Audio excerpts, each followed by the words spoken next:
The anime started with a young girl who is left all alone after a group of goblins attacked the carriage she was riding on. The goblins go to end her life as well, but a mysterious boy arrives to protect her. Years later, our protagonist named Laust is asked he would like to join a girls' party, and everyone around is shocked to hear that the girl wants to team up with him. Laust is shocked himself, so the girl points out that his sign is clearly asking to recruit people to his party. This girl insists to joining him, and she declares that she is a martial artist. Laust introduces himself as sort of a healer, but an employee of the Adventurers Guild rushes to stop the girl from making the biggest mistake of her life. Her name is Amherst, and she warns the girl named Narsena not to join Laust's party. Amherst reveals that this guy has been given the nickname the Incompetent Laust. He is a healer, but he only knows the beginner magic spell called Heal. He is a labyrinth orphan, and just like the rest of the parentless children, he grew up as an adventurer. However, even after all these years, Laust can't even use an area heal or a high heal spell.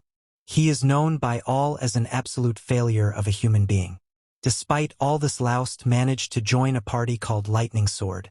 That is until recently, when he was kicked for not being able to use detoxification magic. Everyone knows how incompetent he is, so no one ever invites him to join their parties.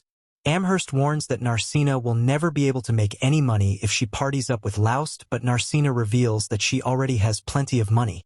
Amherst panicked when she sees how much cash Narsena was just carrying around, and she explains that most of the adventurers in this town are gangsters. Everyone looks pretty menacing, so Amherst tells Narsena to never show such large amounts of money.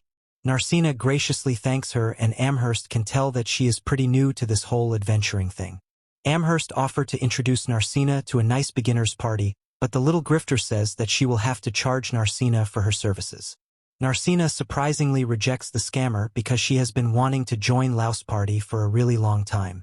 Laust and Narsena to sign some papers to make the party official, and Narsena stares a hole right through Laust's skull.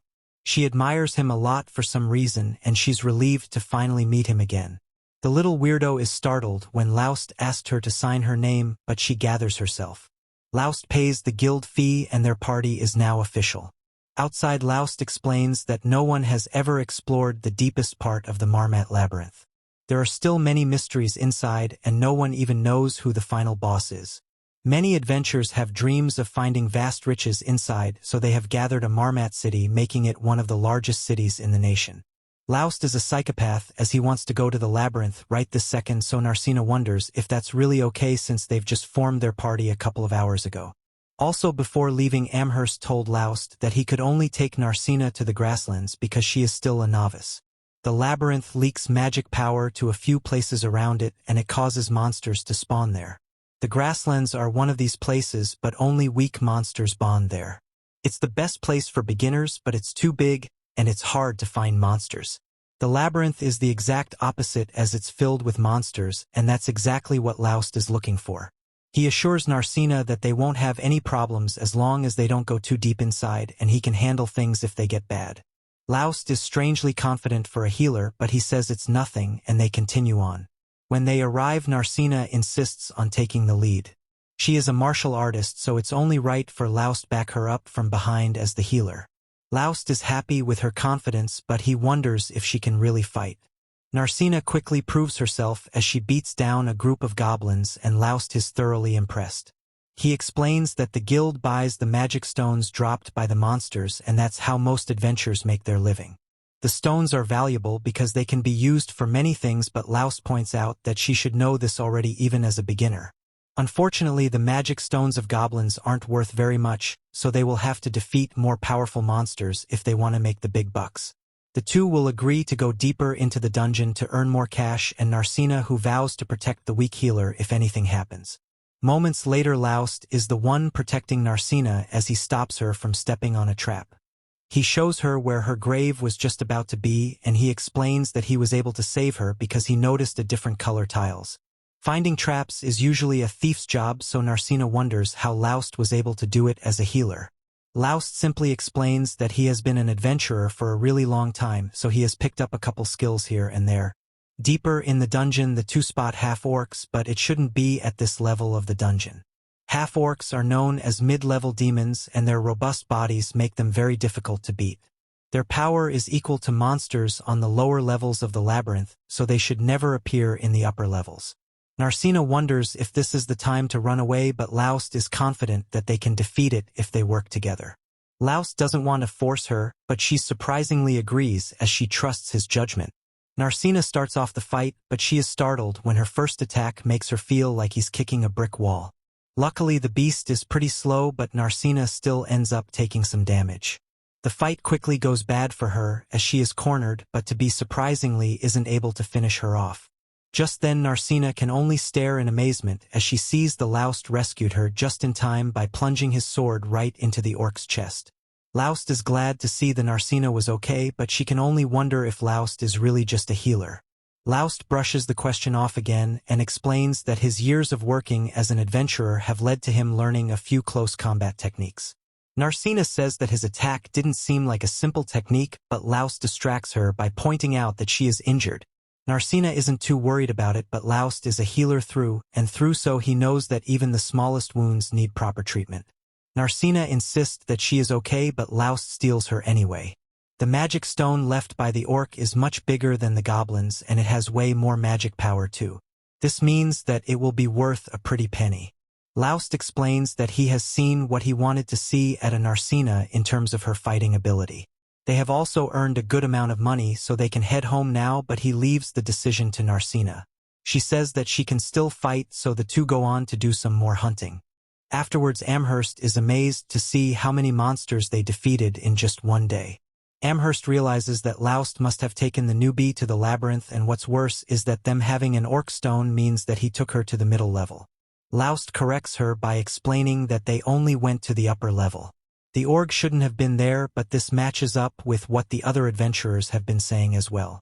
The higher-ups have also been very busy recently, so Amherst thinks that something is happening in the labyrinth. Amherst's mood quickly changes as she is happy to pay them for their stones. Narsena is weirded out by how excited she is, so Laust explains that guild employees get a pay raise when they buy magic stones. This is only true when it's the adventures they are responsible for, which means that the more they make, the more Amherst makes. Laust is shocked by how much the payout is, and Amherst has to remind him to split it with Narsena.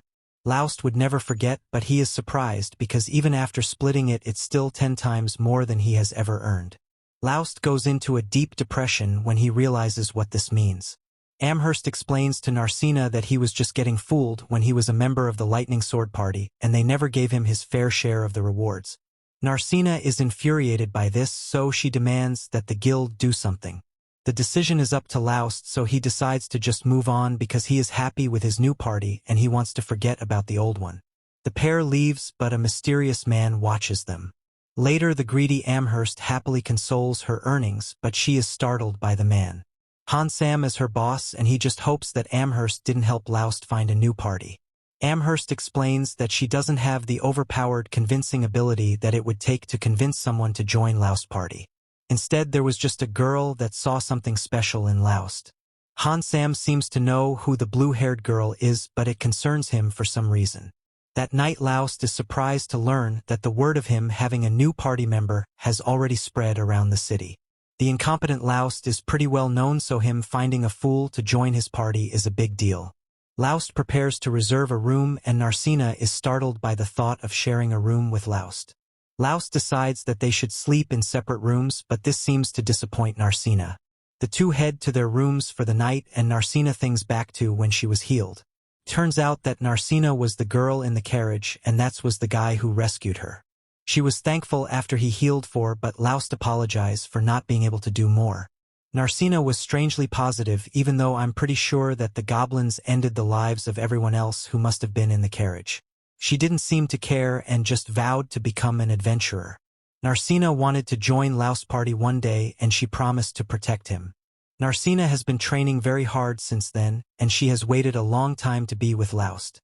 When she heard that Laust was kicked from his party, she immediately rushed to the city. The little stalker is pleased to see that her plan has worked perfectly. She formed a party with Laust, and they even defeated an orc. She is doing it all for him, so she becomes depressed when she thinks about how Laust didn't even recognize who she was. That's understandable since her appearance has changed so much, but that isn't all that has changed. Laust is much stronger than before, and he doesn't seem to need her protection. Narsena snaps herself out of her depression and reminds herself that she promised to protect Laust no matter what. The remotivated Narsena prepares for bed, but one thing still doesn't make sense to her. She can't figure out why people would call Laust incompetent when he is actually really powerful. A look back shows how Laust's old party was in really bad shape after getting wrecked by a fearsome dragon. Laust healed the girl, but he could not detoxify her ailments. He assured her that the poison would go away if she just rested for a bit, but this just upset the girl. The party began to fall apart because the leader needed them in the fight, but the girl was in no shape to battle. The group continued to argue because Laust told them that they would need antidotes, but they couldn't afford any. The leader called Laust the useless piece of trash, and he told their mages to attack with all the magic she had. Her fireball only infuriated the terrifying beast, so the leader became frustrated by how incompetent the entire team was. He realized that no one would be able to lead a group of losers, so he retreated while recommending that everyone else do the same. The mage immediately took off and Laust helped the injured girl. Afterwards, Laust was kicked from the lightning sword party. He took all the blame for them failing to defeat the Hydra, and he was kicked for being a flawed healer. Laust pointed out that they actually failed because they were all partying the night before, but this just led to more arguing. The leader decided that the mage would choose who was at fault, but she was intimidated and the blame was put on Laust. Back to the present, Laust wakes up and thinks about how that wasn't the first time something like this happened to him. 6 years ago, Laust's title as the most incompetent healer had already become well known. However, Laust never gave up and wanting to become a great adventurer. A party offered to let him join, so Laust eagerly accepted. Unfortunately, it turned out that they didn't need a healer at all. What they wanted was living bait to attract the attention of monsters. It's common for labyrinth orphans like Laust to be used as living bait, but he wasn't even good at that, and the party was eliminated. Laust always hated pain and despised death, but when he saw a young girl in danger, he put all that aside. Till this day, Laust isn't sure why he went to help her. He fought the goblins the best he could, but he eventually got knocked out. When he woke up, Laust realized that he was not the one that saved the girl. It was a group of knights, and this meant that he was still an incompetent person. However, this was not how the little girl saw things. She thanked Laust because if it wasn't for him, then they wouldn't have survived long enough for help to arrive. Laust healed her, but the girl was horrified to hear how poorly he was treated. Her sympathy made her cry for Laust, and she decided something. She vowed to become an adventurer herself so she could team up with Laust and protect him. The girl was from a noble family, which meant that she could never be an adventurer. Laust knew this well, but her words still encouraged him, and he decided to continue trying to become a great adventurer. He eventually found a teacher and started training. He only learned the most basic healing techniques, but he also acquired many other essential skills for adventurers. Eventually, Laust gained confidence that he had become a great adventurer, and this was when he joined the Lightning Sword. Laust credits to the little girl because her words kept him from giving up on becoming an adventurer. He just thought about her now because he was thinking about giving up again after getting kicked from Lightning Sword. Laust is glad that he didn't give up though, because then he never would have met Narsena. Just then Narsena comes to see him and the two go to get breakfast. After that they head to the labyrinth where they plan to go even deeper. Inside they arrive at a teleportation circle, and it's Narsena's first time seeing one. Every labyrinth has one, and Narsena wonders if we can send them anywhere. Unfortunately, Laust must tell the clueless girl that teleportation circles can only take them to other places with the teleportation circle. Narsena thinks that teleportation circles should just be set up directly inside towns, but she realizes that this would just make it easier for monsters to attack people. Laust must correct her again as he explains that monsters can't even use teleportation circles. The reason teleportation circles aren't in towns is because the skill required to create them was lost hundreds of years ago, and there is no one that can make new ones. The two uses the teleportation circle, and they arrive in the middle level of the labyrinth. The monsters that appear here are very powerful, so they will have to be careful. They eventually run into some monsters, but Narsena's attack doesn't work. Laust explains that it's because she is fighting a leech and it doesn't actually have a physical form. It's a type of monster that transformed from a spirit, so physical attacks are ineffective against it. Monsters like this would be tricky for people like them who can't use magic, so he thinks they should run. Narsena refuses though because she is confident that she can defeat it. The two come up with a plan so Laust gets the leech's attention and there's it towards Narsena. With extreme training some humans and manipulate the power of ki in their bodies. Martial artists like Narsena who have practiced for years are able to do this. This ki allows the user to even attack spirits like the leech. Narsena uses this technique and absolutely destroys the leech. The two heroes celebrate but Narsena is hurt. Laust uses a magic tool that enhances healing effects and he heals Narsena. The magic stones found by adventurers eventually end up in the hands of craftsmen who turn them into magical tools. The leech they just double-team has left the magic core and Narsena wonders how much it will sell for. When they return to the guild, Amherst is once again amazed and grateful for the stones that our pair has brought her. After receiving a surprising amount of money, the duo heads back into town. They stumble upon a large argument and Laust explains that a lot of adventurers have been getting into altercations recently. Lots of troubles making adventures have been showing up and it's starting to disturb the peace of the town. Laust determines that there's nothing they can do about it, so they should just splurge on a fancy meal. Their waitress wonders if Laust can really afford such an expensive meal, but he just tells her to pipe down and get him some beer. Narsena wants to indulge as well, but a child waitress explains that they don't sell alcohol to minors. As feast, Narsena decides to ask about something she has been wondering. She saw a really tall structure in the town but has no entrance or windows. It doesn't look like a monument and there are actually several in towns. Laust doesn't know what they are either, but he did ask some of the townspeople before. The craftsmen told him that they're the ones building it, but not even they know what it is. What's even more strange is that no one knows who the client is that is paying for it. The blueprint for the structure and the payment was brought by an agent, and even behind that agent was another agent. There are a string of agents involved, which makes it very clear that the person behind it all does not want to be found. The structures aren't really bothering anyone, so other people don't really question it. Laust thinks that they should be making a city wall instead, but Narsena likes the city better this way. Laust points out that they are vulnerable to an invasion, but Narsena surprisingly says that there is no need for protection. There are more adventures in this town than any she has ever seen before, so thieves and monsters would have no chance during an invasion. Later the two had to sleep for the night. Narsena wants to say something to Laust, but she ends up chickening out. Narsena thinks about how she wanted to share a room with him, but she just can't get herself to tell him. Laust meanwhile thinks about how nice it is to be teamed up with someone. He wonders if the girl he met years ago will show up, but either way he credits her for helping them get this far as an adventurer.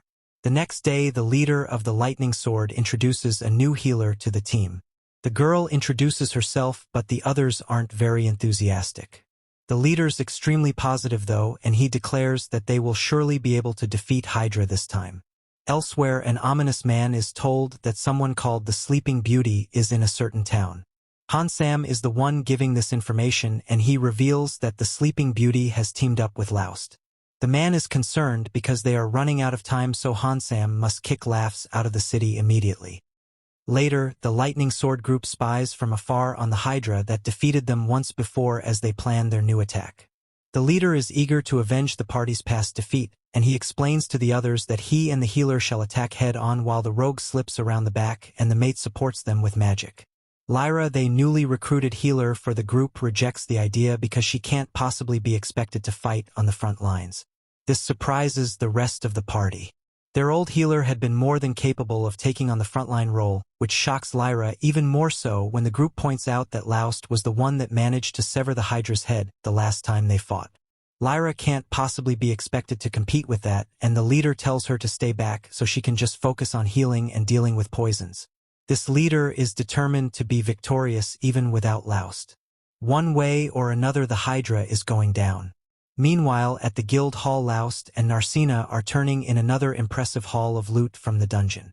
Amherst wonders if all these riches are really coming from the lower levels and if the two are putting themselves in unnecessary danger. However, Laust assures her that their small two-man party is playing it safe on the easier levels of the dungeon. Amherst suggests that they grow their party a little and by doing so grow their profits as well. Her intentions aren't selfless at all because this will also benefit their pockets. Laust agrees that it might be a good idea but decides it now is not the right time. He's happy with the way things are for now. They collect their earnings and realize that with as much money as they now have they can afford to rent their own house. Most well-off teams rent houses as their strongholds, storing loot and valuables that would otherwise not be fit trashed away in a simple apartment. Plus, as Amherst puts it, a dingy hotel room is nowhere for true love to blossom between party members. While Narsena's dreaming of other possibilities, Laust is reminiscing about his old party stronghold and how he was forced to sleep in a cramped storage room. Our protagonist Laust likes to remain positive, but he's really had a rough time. Speaking of rough, Team Lightning Sword is having a hard time themselves. Their fight with the Hydra went pretty poorly, to say the least. Bruised and battered after their failed excursion, the team is frustrated by their failure, at least the ones who can still stand. Margulis is furious and confused, smashing his fists since the table as he struggles to understand why they can't beat the Hydra.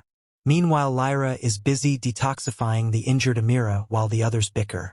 They soon begin to realize that maybe Laust, their useless healer who would complain but still obey, might have been more useful than they gave him credit for. Margulis decides that he will just have to go and ask Laust to come back to the team. After all, who could possibly say no to joining the illustrious Lightning Sword? A little later, Lyra's awakened by Amira, who's feeling much better after being healed. Throwing open the curtain, she offers to get the mage bite to eat. While rummaging around for some food, she discovers Siberia and Margulis have disappeared and wonders where they could have gone. Turns out that the two of them have gone to find their old teammate. Margulis, a truly shameless man, brings the offer to Laust at the guild hall as if it were a gift, all the while laughing and pretending their past abuse was just a minor misunderstanding.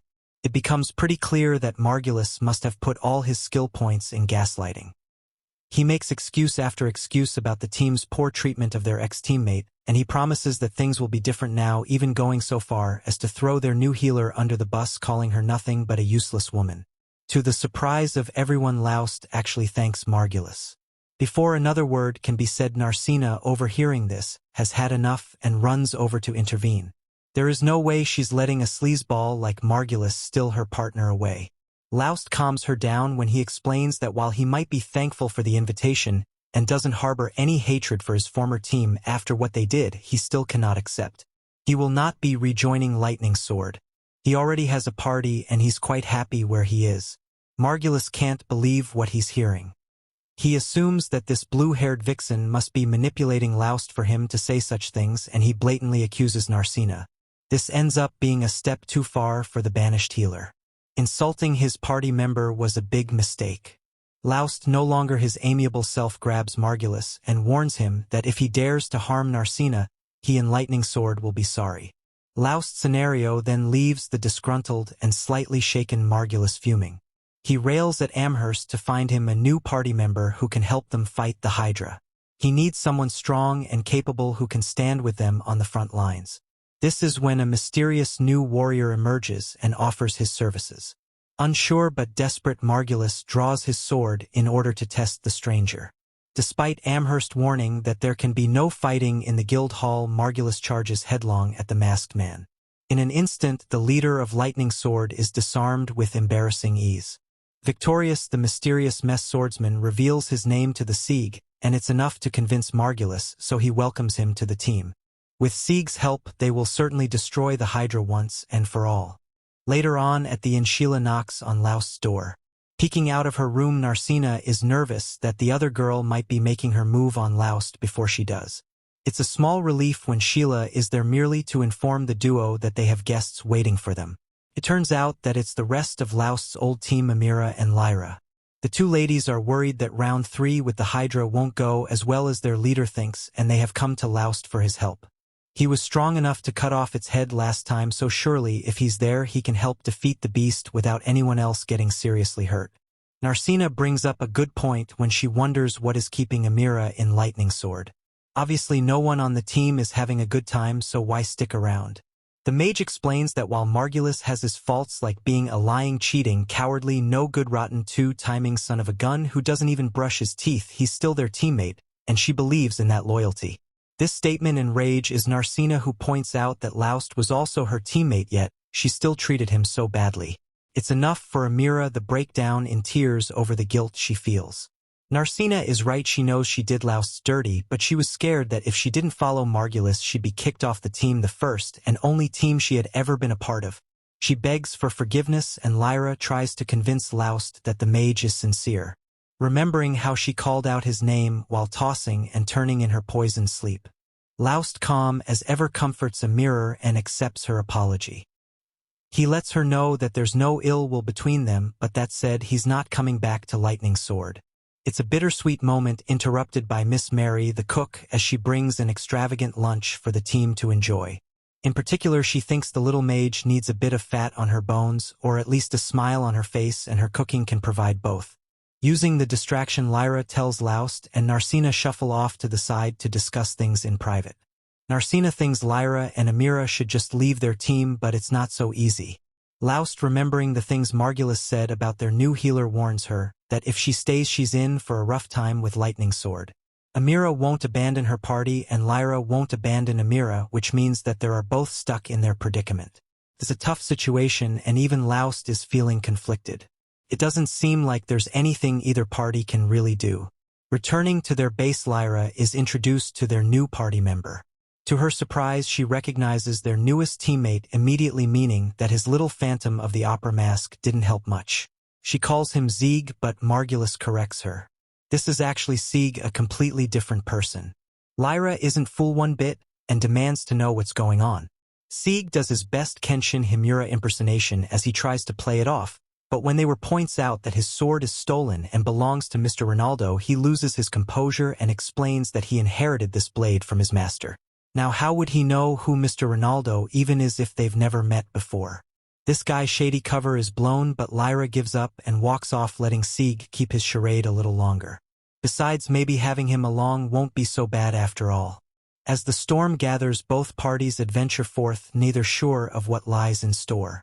Later, in the labyrinth, Laust is letting Narsena take on some of the mid-level monsters by herself, and she's been doing great so far, but all the moving around made her really hungry, so Laust suggests they should take a break and have lunch. Narsena is glad to hear that, so she brings out the food she packed, but all this seems a little too extravagant for just lunch. Narsena explains that Armia didn't eat much of the food Mary made for her yesterday, so this morning before they left, Mary gave the leftovers to Narsena and told her to eat it for lunch so it wouldn't go to waste. While they eat, Laust gives Narsena some more about the Hydra and tells her that his body is covered in tough muscles that make it difficult to pierce. It's also venomous and has got scales that deflect physical and magical attacks. That sounds really tough to fight, so Narsena wonders if Armia is going to be alright in a fight against a monster like that, but Laust says there's no need to worry. An antidote for the Hydra's venom was developed and is being sold in Mardat, so poisoning won't be a concern, but Narsena reminds him that Margulis still refused to buy it. Laust kind of forgot about that, and Lightning Blade is kind of screwed if they get poisoned, so they'll just have to rely on Layer's detoxification spell instead. He can see that Narsena is getting worried about Armia and Lightning Blade, so he assures her that the party can handle themselves just fine without him. Margulis may be an idiot, but he is still a decent swordsman when he actually puts effort into preparing,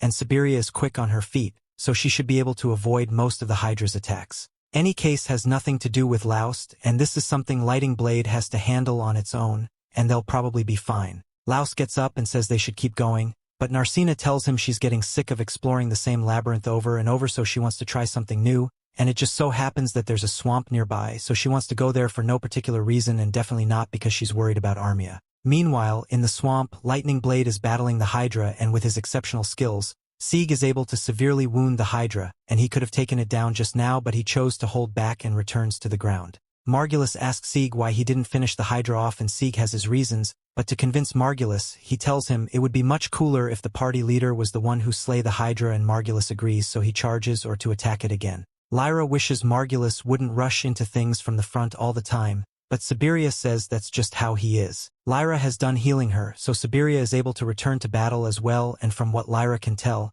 Sieg is the strongest person in the party, but it doesn't look like he has any intention of joining the fight again, so it's up to the others to finish off the Hydra. Still, his previous attacks left the Hydra weakened and slow, so as long as Siberia can successfully distract the Hydra long enough, Margulis's frontal assault strategy will actually work. Armia is also keeping the Hydra busy with her magic, so if things keep going like this, then the team will eventually win. But just when things were going their way, the Hydra launched a rock and knocked Armia into the ground, then menacingly looms over her body, and Armia is so scared that the fear literally starts seeping out of her body. Monsters feed on the fear of humans, and normally you should be able to see fear like this, but it is visible because of an abnormally high amount of mana in the area. Mana concentrations of this level should only be possible in the labyrinth, but the Hydra is taking full advantage of it and begins to evolve. This is truly a frightening sight, and none of the others are capable of handling this on their own, so Sieg decides to step in. Lyra to take care of Armia and tells Margulis that he has to retreat immediately,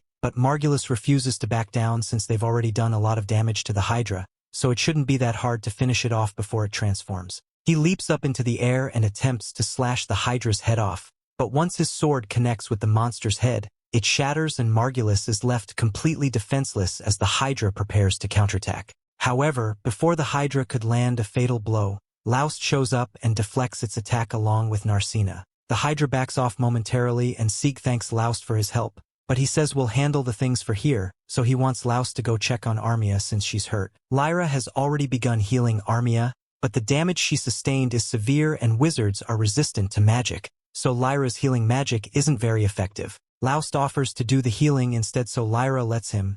She doesn't see what good it would do since basic healing magic is still going to be ineffective in this case. However, to her surprise, Laust starts spam casting heal until Armia begins to recover. This is the most absurd thing she's seen all day, but Margulis and Siberia don't think there's anything strange about it, since this is how Laust always use healing magic, so they thought it was common practice. Lyra explains that not only is it extremely difficult to overlay heal spells like that, but she has never heard of the improving the efficiency of a heal spell before. Thanks to Laust, Armia soon wakes up and she's really glad to see Laust, so she thanks him for coming to help, but she soon passes out again.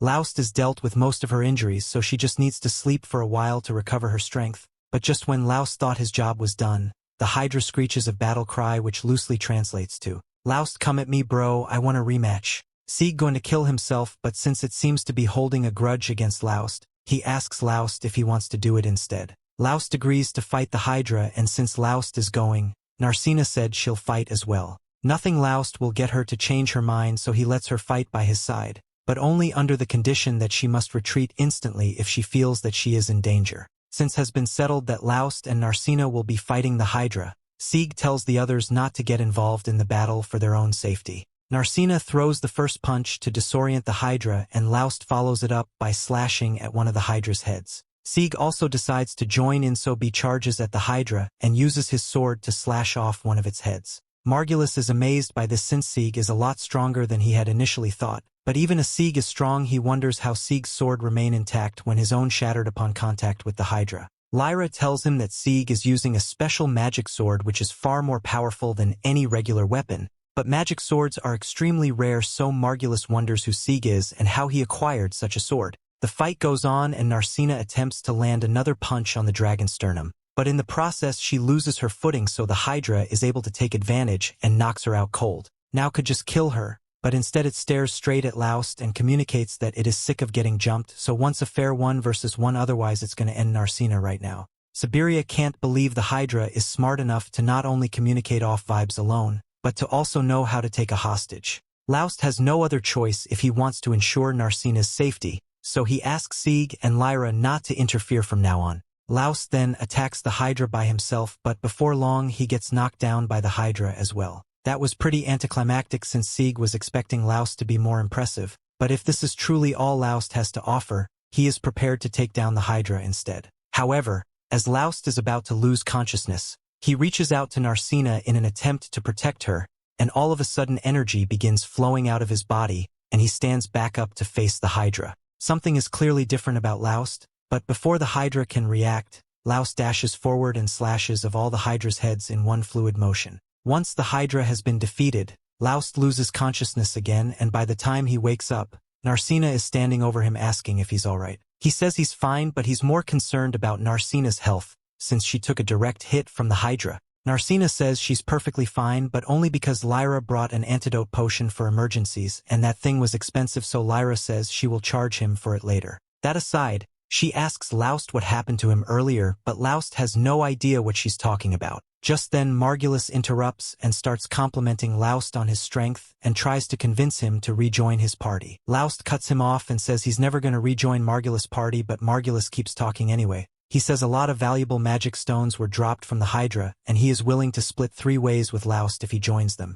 But Laust finds it odd that Margulis only intends to split the reward 3 ways, so he asks what means by that. Margulis says he's only going to split it for himself, Siberia, and Laust, so the other gets nothing. Lyra and Sieg are new to the party, so they couldn't care less about them, and Armia gets scared and hurt so often that he thinks she's useless now and wants nothing to do with her. Hints Siberia he can consider selling her off as a slave just to get rid of her, and at this point, Laust has had enough, but before he can do anything, Narsena beats him to the punch and knocks Margulis to the ground. Margulis begins bitching and yells that it's against the guild's rules for adventurers to attack each other, so he's going to report Narsena to the guild and have her expelled from the guild. He asks if everyone saw what Narsena did, but strangely everyone got hit with sudden wave of blindness when Narsena hit Margulis. But what they did see was the fact that Margulis and Siberia were talking about selling Armia off as a slave, and there are laws against that here, so they are both guilty of attempted human trafficking. Sieg couldn't possibly overlook such a heinous crime, so with his authority, he says he is placing them under arrest. Back at the guild, we find out the Sieg's real name Sieg, who is a direct adventurer of the royal family, and he had received reports that the security in this town was deteriorating due to the adventurers here. So he was sent out to investigate it, and as soon as he arrived, he met Margulis and Siberia. Lyra asked him what will happen to those two, and according to the rules, not only are they automatically expelled from the guild, it will be charged with human trafficking, which could lead to a lifetime of prison with forced labor in the best case for them. Margulis and Siberia start freaking out and begin pleading with Zyge to spare them because they can't afford to spend the rest of their lives in prison. They sound so pathetic that Laust starts to pity them, so he asks Zyge if he can talk to him outside for a second. Zyge agrees and asks what Laust wants to talk about, so Laust explains that those two may not be the most upstanding people, but just like him, they once had dreams of living as adventurers. However, at some point their dream changed to become top adventurers, and that led them to become obsessed with fame and fortune. Laust's point is that Margulis and Siberia weren't always like this, so while most people would have given up on them by now, Laust still wants to give them another chance to live as good adventurers, so he asks Zyge to let them off the warning this time. Zyge doesn't understand how Laust can be so forgiving, but since it's what he wants, he releases Margulis and Siberia, but he warns them that if he ever so much as hears a rumor about them causing trouble, they will never see the light of day again. Margulis and Siberia take the hint and immediately start running to get as far away from Zyge as possible. Once they are gone, Amherst asks if it is really okay to let those two off the hook too easily. Zyge tells her that even if they expelled those two, it wouldn't make them better people, so he will be monitoring them to see if this has scared them straight or not. At the same time, Narsena apologized to Laust because it was her that forced him to get involved and help Margulis, but Laust tells her it's all right. He may never be able to get over how Margulis the Superior treated back when he was a part of their party, but he feels a lot better now those two have left town, so he won't have to worry about them anymore. Later that day, Zyge meets with Lyra and Private to explain the real reason he came to the city. He was tasked with monitoring Mardat City because there have been an unusually high number of monster evolutions taking place here, and there's definitely some foul play at work, so he needs to get to the bottom of it. And to do that, he's going to need Lyra's help, so if he wants to form a party with her like before. Lyra isn't opposed to the idea, but she says she will only agree to it if Zyge allows Armia to join as well, since Armia needs somewhere to go. Zyge says she's fine with it, and in fact, it works out great for him since more party members means he can expand his surveillance, and there's a particular adventure that he has become interested in. Later we see that the 3 failures Zyge, Lyra, and Armia have banded together. The young mage seems pretty shaken up after doing so much child labor, so Laust congratulates her and the others on teaming up. Laust and Narsena then begin the day but heading to the guild hall. The battle with the Hydra has left them quite a few magic stones to exchange for cold hard cash, but Laust is more interested in taking on their first quest. He explains that there's more to being an adventurer than just fighting monsters. Hunting down important items and defending those who can't defend themselves also constitute the duties and responsibilities of an adventurer. He wants Narsena to gain as much experience as she can, and Narsena nearly passes out when she realizes just how much he cares about her. At the guild, the pyramid, which strained and venomous glares from the others. It seems news has spread of Laust's victory over the Hydra, and he warned his partner that there might be some dirtbags who want to steal their magical stones. One of these dirtbags named Marnell approaches Laust and asked if he has a moment to talk. When Laust seems a little hesitant, Marnell tells the rest of his cronies to go kick rocks so they can have a more personal conversation. Laust determines that this guy doesn't want his precious stones, but it's still a surprise when Marnell suddenly bows his head and apologizes on behalf of all the adventurers. Despite knowing what kind of guy Margulis was, they did nothing about it and never bothered trying to help Laust. To make things worse, they even made fun of his dumb-looking hair and his bland personality. They knew him then as the incompetent Laust and never gave him a second thought. Narsena is ready to shove her foot down this guy's throat, so she tells Marnell that bowing isn't enough. If he really wants to apologize, he should polish Laust's sword and kisses his stones. Marnell thinks that's going too far, but this just makes Narsena even more furious. It hardly compares to the years and years Laust had to put up with their disrespect, but it's a good start. Laust, trying to avoid being cancelled for forcing someone to polish his sword, says that none of that is necessary. The truth is he's still incompetent when it comes to healing and not much has changed. And he would actually prefer it if they just kept hurling insults at them. The two shake on it, and it feels like all the tension evaporates from the guild hall, giving our heroes the chance to sell off their sweet loot. Amherst stares at the magical stone they've brought her, and like every woman I've ever shown my Pokemon collection to, she is in awe how big and weird it is. Laust suspects its strange shape as a result of the monster's mutation, and Narsena is worried it will affect the price. It turns out that she's right. The guild is willing to pay 10 times or more what they normally would for something so valuable and rare. The fact that it mutated at all is of some concern, though. Monster shouldn't be absorbing enough mana to change it like that outside of the labyrinth.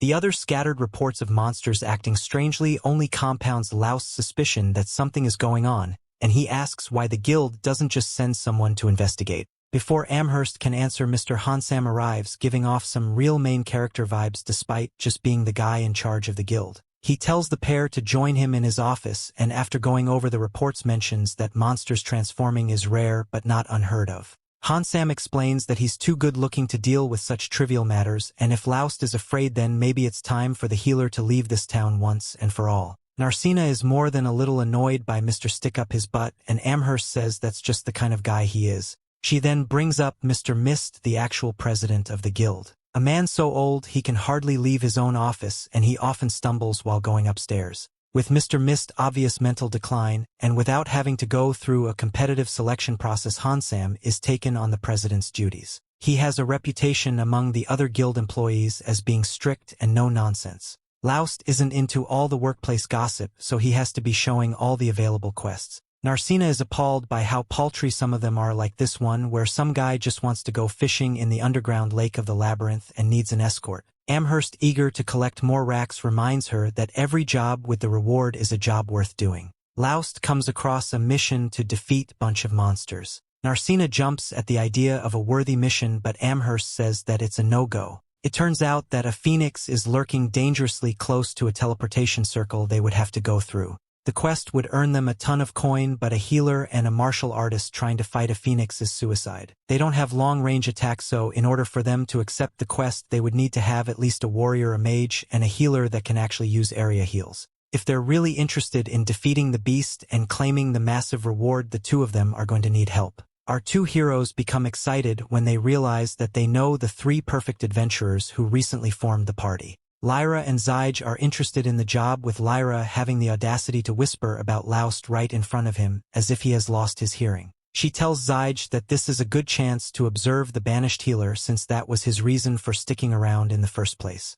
They then asked Armia what she thinks, but the little wizard is too busy wondering why the life choices have led to her joining these losers. Armia decides to just do what they think is best and says that she just surprised that Laust would ever want to team up with her again after she top 10 anime betrayed him. Our hero's quick to forgive and forget, and he holds no ill will towards his old teammate. They have only the future to look forward to now, and that future involves teaming up to kick some phoenix butt. The gangs get to work getting prepared for the next day, from dealing with guild paperwork to rounding up supplies and buying the necessary equipment. Laust tells Narsena we're on their way to grab some potions, when she is suddenly hugged from behind by a shirtless stranger. Freaking out of fighters, a good way to get launched across the street, and Narsena breaks free and takes a swing only to realize that someone she knows. Miss Ralma calls herself a top-notch enchanter and adventurer known as the Fire God, a terrible nickname that she picked for herself. Narsena is surprised at seeing an older acquaintance, is quickly replaced with suspicion when she asks whether Ralma was sent by her father.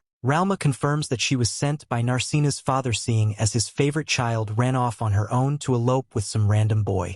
However, what is surprising is that Narsena isn't the only one who knows Ralma. When the redhead notices that some boy they were talking about, she's surprised to realize that it's her old, useless student Laust. As it turns out, he trained under her for a short time, but his lack of skill made them part ways. As for Narsena, Ralma is an old friend of her father's. With that exciting context out of the way, Ralma asked the healer for a moment alone with Narsena. They need to discuss some important family matters which doesn't involve an outsider like him. Laust grows a spine of nowhere and he refuses to leave. Narsena is important to him because they are partners and he's not some outsider. If Ralma is here to take her back to her father like he suspects, then he isn't going anywhere. Relm is amused by her former disciple's brazenness and asked if he thinks he can really stop her. Laust tells her to just try, so the legendary god of flames sends out the slowest fireball in enemy history from the tip of her fork. Laust dodges it with the ease, and the fire's only victim is someone else's turkey leg. Narsena tries to calm things down by explaining that she didn't really run away so much as she just kind of forgot to tell anyone she was leaving. She did leave a note, though, one that simply said that she was leaving to go find her big brother Laust, and she told them not to be worried. For some reason, she thought her father would be completely relieved to hear that his young, impressionable daughter was running off without a word to go chasing a strange man. Ralma demands an explanation for her utterly odd behavior, and Narsena hesitates because the truth is a little awkward. Understandably, Narsena is too embarrassed to reveal that she had spies watching Laust for a long time. Eyes and ears that not only reported his whereabouts and actions, but the fact that he had been kicked out of Lightning Blade. Like any good stalker, Narsena saw her chance and she took it. Laust, seeing how uneasy his partner is, tells her that maybe she should go see her dad, especially because in order to be an adventurer you need your parents' permission. Narsena is more than a little hurt and scared to hear him say that, mostly because her father might say no and the two of them may never see each other again. Ralma clears things up by saying that her father doesn't have a problem with his daughter becoming an adventurer, he was just worried that she would come back with a loser boyfriend. All her father wants to know is if his little girl is safe and that she isn't eating an anime recap viewer. From what Ralma can tell, Narsena is fine, and she tells Narsena to leave it to her to convince her father. With that out of the way, the fire god asked her stupid apprentice to get her some wine so the girls can have her private talk about him. As his former teacher, she wonders why Narsena is so captivated by such an incompetent man like him, but Narsena speaks up for Laust. She defends him by going over his many strengths and skills she witnessed firsthand since partying up with him. He is strong, wise, and thoughtful, but most of all, Laust is a good man. One who puts others before himself, others like Narsena, whom he has been doing everything in his power to guide and help gain experience as an adventurer. Though she was the one that came to save him, she has come to realize, like we all have, that she is nothing but a burden, and the thought of it is more than she can handle. Taking this all in, Ralma explains that Laust has never speaked up for anyone in his entire life except for Narsena. He has changed because of her, and it seems like it's for the better. Ralma suggests the girls stick around with her healer friend for a while longer and visit two of them. Good luck on their journey. As for her, she has her own mission. Mr. Mist, the mysterious president of the guild, has some secrets that the fire god plans to bring to light. With preparations complete and all doubts cast aside, the team of Lyra the healer, Zyge the saber, Armia of the wizard, and of course our favorite incompetent healer and his fighter companion are assembled and ready. There is some poor phoenix out there that's going to get wrecked. The team teleports into the dungeon to begin their hunt, and Narsena is ready to throw hands the moment her feet touched the ground. It's on sight as far as she's concerned, but there's no phoenix waiting for them, not in such a narrow space. Making their way through the tight corridors, the gang is on the hunt. They know their fiery prey will prefer wide open spaces, more suited to such a large flying monster. The search comes to an end when they stumble out into a sprawling cavern. Lined with broken pillars and topped with the high ceiling, Armia and Narsena is surprised that even deep into the labyrinth there are such expansive spaces. Lyra recalls that this is likely the area she heard about. There is talk that a new path has been discovered nearby, a piece of the labyrinth that has not yet been explored by adventurers, and as every adventurer knows, at the end of every uncharted trail in the labyrinth is all the unclaimed treasure one could ever want. Lyra's enthusiasm is contagious, and the girls are excited at the thought of riches and glory, but Zyge reminds them that there's one problem. There's a big scary monster guarding the way. No one's managed to get past it yet, so the guild has placed a sizable bounty on its head. Laust's investigation of the area quickly uncover signs of burning amidst the rubble. He determines that this can only be the work of the phoenix. To test his idea, he takes the stone and tosses it deeper into the cavern. Its bouncing across the rock echoes throughout the dark expanses, fiercely territorial the moment the phoenix detects an intruder it will attack, and Laust is counting on it. On cue, the labyrinth lights up with the shining portal on the ceiling. Out flies a burning ball of fire that zips around the room,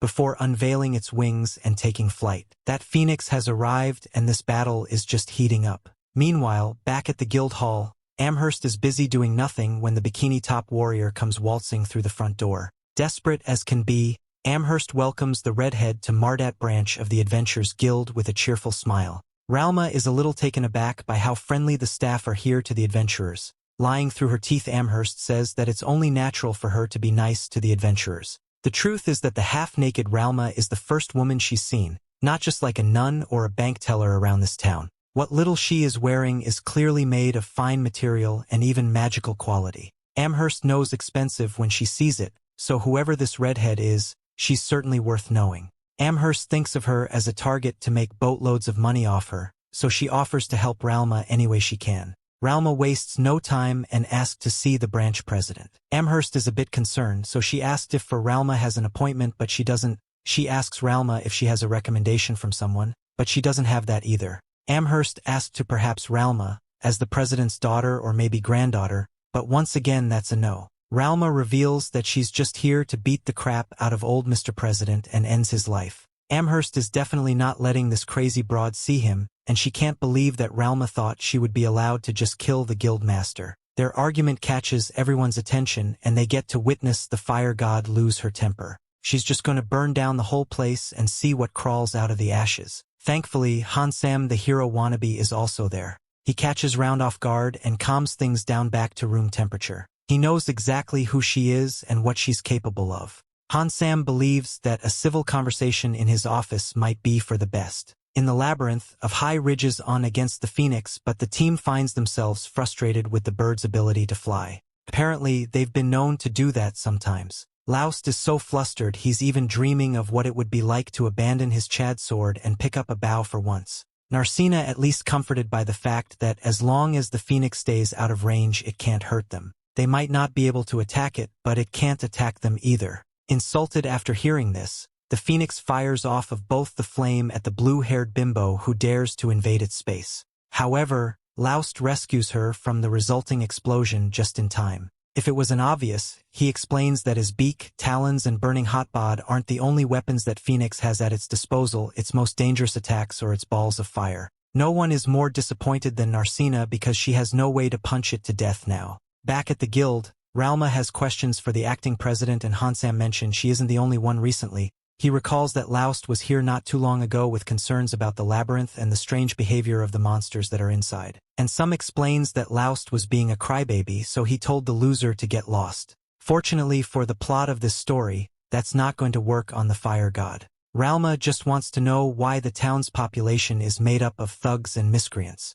Even the guild hall feels like a Batman villains conference, with so many shady types around. Ralma knows it must have been the guild who invited them here in the first place, and now she wants to know why. Also, she wants to know what the deal is with the mysterious and definitely ritual-related pillars all around town. Woman's intuition and common sense both tell her that there's something fishy going on here, and there's no way he doesn't know the truth. Or worse, she suspects that Hansam could be behind all the lies. In a small, vibrant town like Mardat, the guild has absolute authority. That means that the man in charge of the guild is basically the king of the town. King Hansam denies everything and pleads the fifth. He claims he has no idea what's going on or what she's rambling about. He is merely a humble and ignorant guild president, and as he puts it, he's basically a sidekick. Ralma gets annoyed as she has had enough of him playing dumb. She comes right out and accuses him of filling the town with lowlives to scare away respectable adventurers. Adventurers with pesky questions who might wonder what's going on in the guild. She speculates that he doesn't want anyone to find out about a transmutation circle hidden around the town, maybe because soon something big will happen that will require the sacrifice of numerous adventures, preferably those who won't be missed when they're gone. She compares it to something called the Labyrinth Rampage, a terrible event that occurred in the past and whose memory still haunts the world. Back with the team, the labyrinth has turned into a battlefield as the Phoenix continues to launch fireballs that are heroes from afar. Lyra is concerned that if they aren't blown to smithereens first, the fires will burn off all the oxygen in the cavern before they can stop the monster. As for Laust, he realizes that this Phoenix is pretty clever. Since it's outnumbered, it's trying to drive them off with a rather thoughtful tactic. It's covering the room and a sea of fire to burn them alive, but it's also using the fire to consume all the oxygen in the room. Laust points out that they're up against the Einstein of Phoenixes, and Zyge is offended by the idea of a monster that can actually use its brain.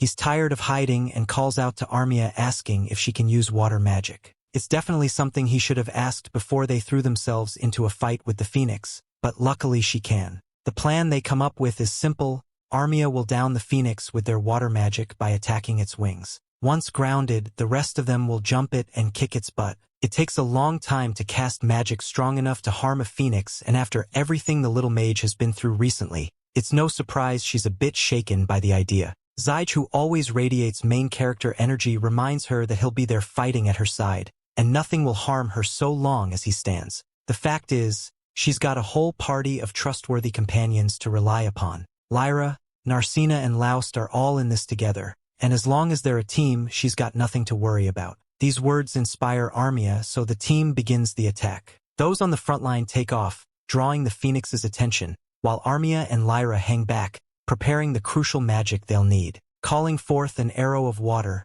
the little mage launches it at the Phoenix, managing to douse one of its wings. Charging the falling monster, Zyge is intent on driving his save her home, but the cut is too shallow. Back at the guild hall, the verbal duel between Ralma and Hansam continues. Ralma explains that all signs point to a rampage on the horizon, and she doesn't want to hear any denial about the obvious problems surrounding the labyrinth. The mana on these parts is out of control, and monsters are mutating left and right. Back with our heroes, the Phoenix is DG evolving before the team's very eyes. It's another amazing monster transformation that changes the Phoenix into a slightly larger Phoenix. Mutations like these are meant to be rare, but Armia finds herself facing off against yet another one right after the last one. The terrible luck is too much for the young girl, and she begins to panic. Lyra can't believe that this kid didn't learn the lesson from the dragon. Fear only feeds the beast. As soon as the Phoenix detects her terror, it pounces, aiming to engulf in flames.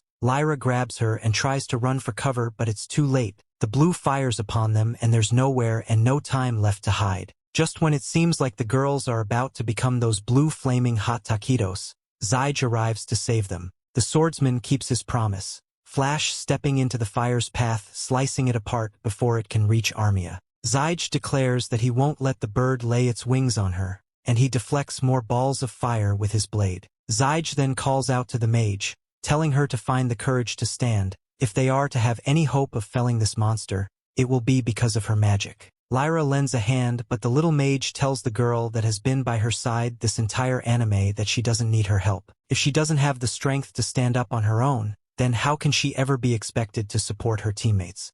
Back with the Flame God, she leaves the guild frustrated and without answers. She decides to take her irritation out on one of the pillars around the town, but the white stone merely absorbs and dissipates her flames. Her attack would have been super useful in this fight against the Phoenix, but for the time being, the team will have to do what they can, and what Narsena can do is punch things. She delivers her best jab to the Phoenix, but she's no Tyson, and the monster retreats unharmed. Narsena, on the other hand, has caught on fire and she runs around losing her mind. Looking for revenge after getting sucker punched in the beak, the Phoenix uses talents on Narsena, but Laust intercepts the attack with his sword. The flames are really strong though, and their very steel is melted. Things aren't looking so good, but Armia has had all the time she needed. With the healer boosting her, Armia summons Ice Arrow, a sweet-looking next-level spell that is sure to bring the Phoenix down.